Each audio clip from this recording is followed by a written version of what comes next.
бойцов, которые будут драться по правилам кулачных боев. 3 раунда по 2 минуты. Представляем бойца в синем углу октагона. Ему 22 года. Представляет Таджикистан и Россию. Тренеры Илья Каков и Адрет Тойчиев. Спортклуб «Акула». Мастер спорта по вольной борьбе. Чемпион Московской области по панкратиону.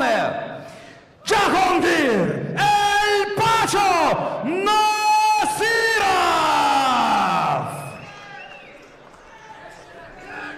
И его соперник в красном углу октагона. Ему 26 лет. Представляет Кыргызстан, город Джалалабад. Мастер спорта Кыргызстана по грэпплингу и по борьбе на поясах. Марсель! Любое время! Нурланбек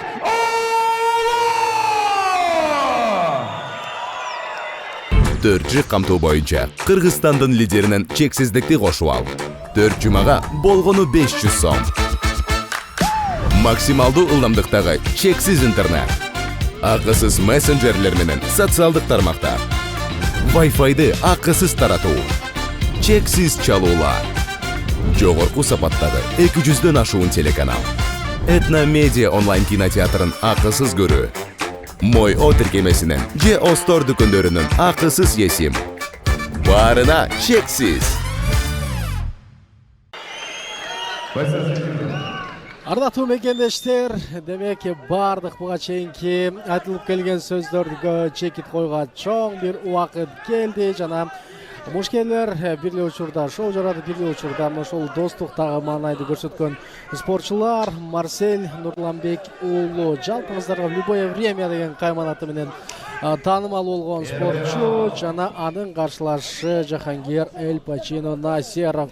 Эгер Марсель Нурланбек уулунун буга чейинки беттештерине назар сала турган болсок, бардыгында мөөнөтүнөн мурда жеңишке жеткен жайы бар.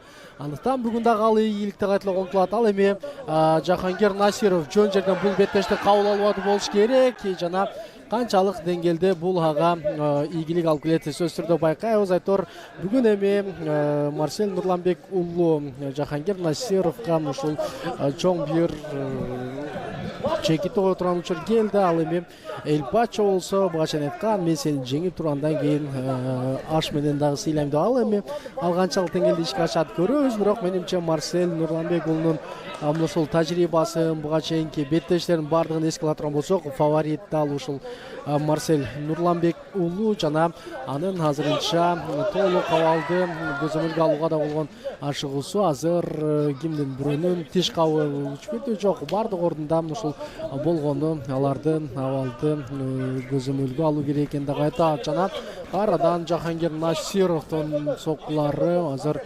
Насиров жаман эмес, атаандаштын ушул бир аз канталаштырууга дагы жетише алган, дал ушундай кубаттуу соккулар менен ал буга чейин эсте алган. Айтор балким ким билсин, ал өзүнүн карьерасындагы дал ушундай шоу жаратуучу учурга эми келип жеткен болушу ыктымал. Эң негизгиси экөө тең чоң бир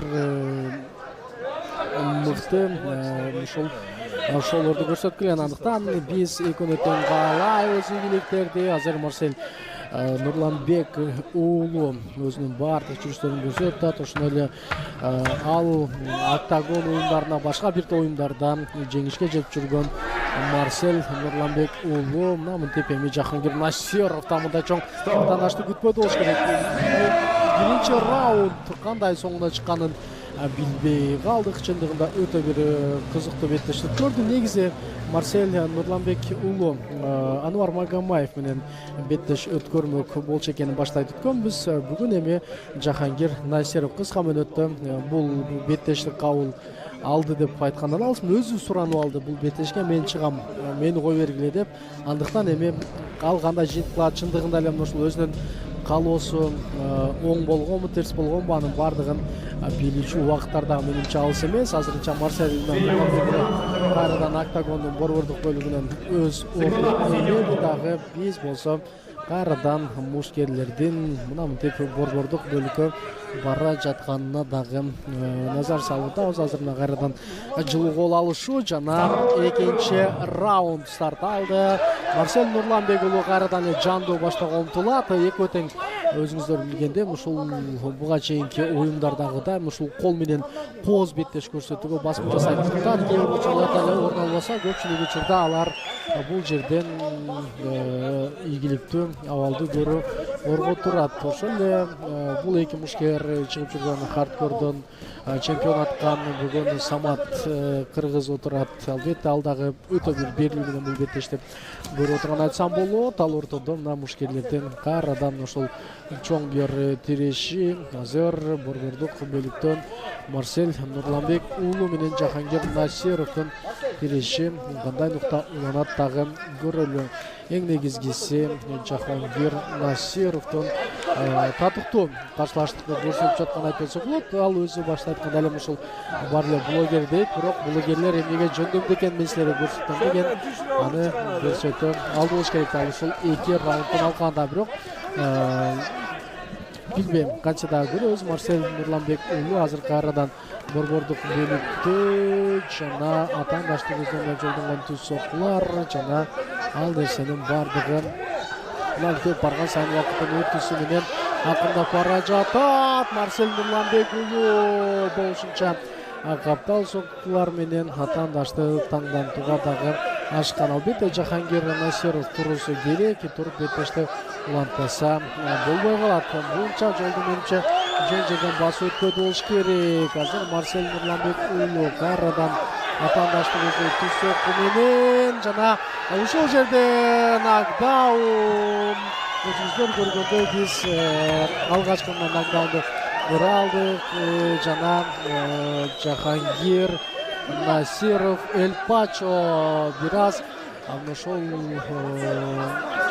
тең салмактуулукту жоготуп алгандагы айтылып турат. Биз болсо сиздер менен биргеликте байкайбыз. Биринчи, экинчи раунд соңуна келди дагы.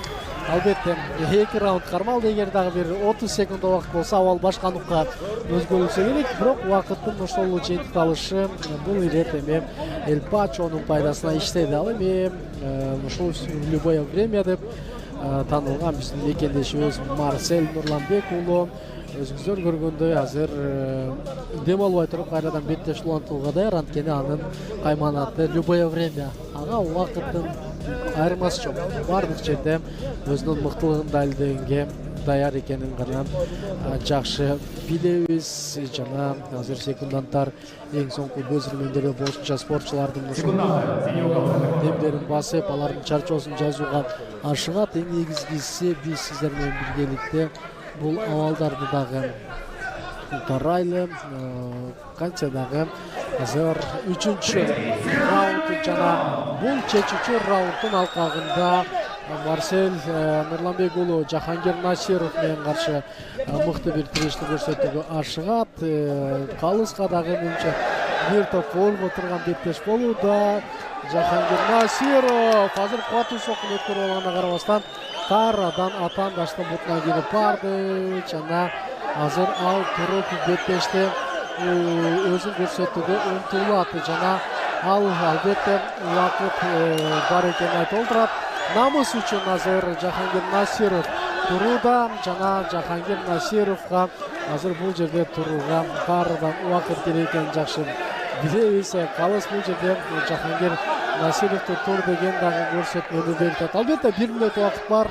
Ага чыдап койсо Жахангир Насиров утат. Эгер 1 мүнөт убакытка чыдабаса анда абал бир топ кооптоолорун дагы жакшы билесиздер. Азыр кайрадан астынан үстүн көздөй жолдонгон сокку жана Марсель Нурланбек уулу Жахангир Насиров 51 секунд убакыт калган учурда ал беттешти уланта албай турганын дагы көрсөтө алат. Жана албетте бул жерде Жахангир Насировдун спорттон дагы блогерликке көрөк басым жасай турганын эске алсак, кыска мөөнөттүн ичинде бул беттешти кабыл алганын эске алсак, анда татыктуу атаандаштыкты көрсөттү. Азамат ал эми Марсель Нурланбек уулун чын жүрөктөн жеңиши менен куттуктайбыз. Карьерасындагы 8-чи жеңиши жана 8-чи мөөнөтүнөн мурда жеткен жеңиш.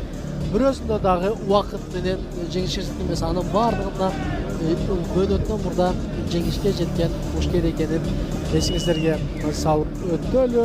Алдыда бизде дагы бир бул беттештин эң бир мыктысы бүтөт жана титул үчүн, чемпиондук кур үчүн болгон беттеш жалпы үчүн орун алмакчы. Впереди нас ждет титульный поединок Дмитрия Яковлева и Нура Ахматалиева, поэтому не расходимся.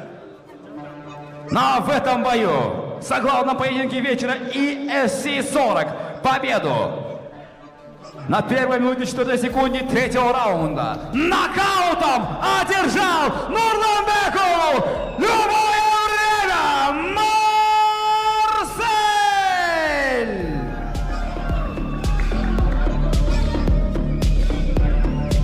Құрметті туғандар, алдыда бізде чемпиондық беттеш күтіп отыр, сондықтан кетпеңіздер.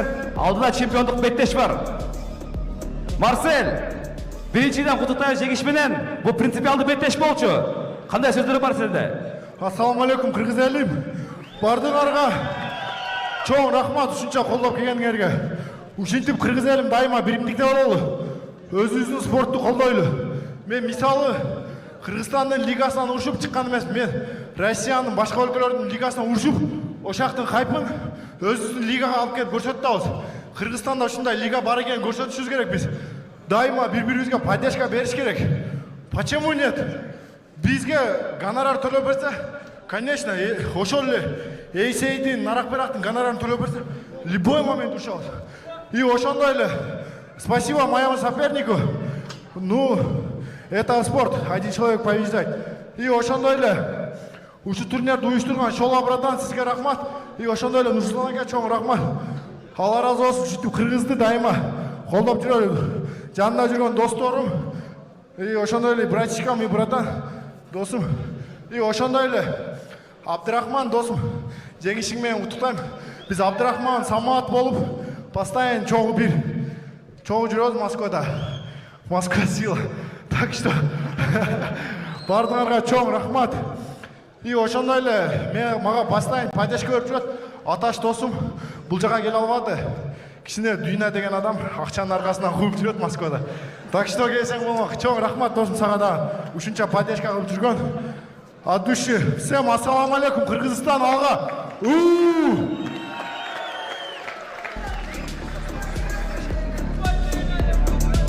Туғандар, алдыда бізде чемпиондық беттеш күтіп отыр, сондықтан кетпеңіздер.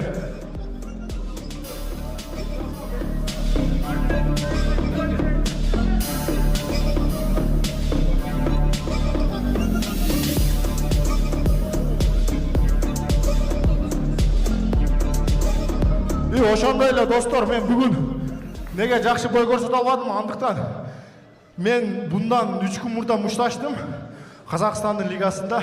Ошол себептен мен 2 бойго бирдей даярдандым. Так что рахмат от души всем.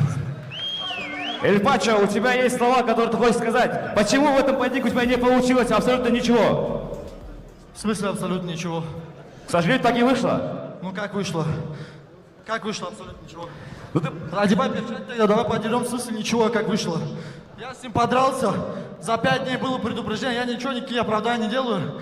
Мы предполагаем, Всевышний располагает. Но слушайте внимательно. Закрой рот, кто там что говорит. Не, я хочу обратиться именно к тем людям, которые писали не только плохие слова про меня, ладно, про меня, про моих родных, близких и родственников. Какое уважение вам может быть? 90% людей мне писали такое.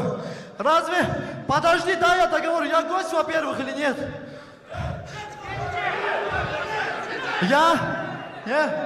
Слушай, я говорю про тех, я писал и Марселю. Марсель, напиши, пожалуйста, своим аудитории, чтобы, если хотя бы оскорбляли не меня, но не моих родственников.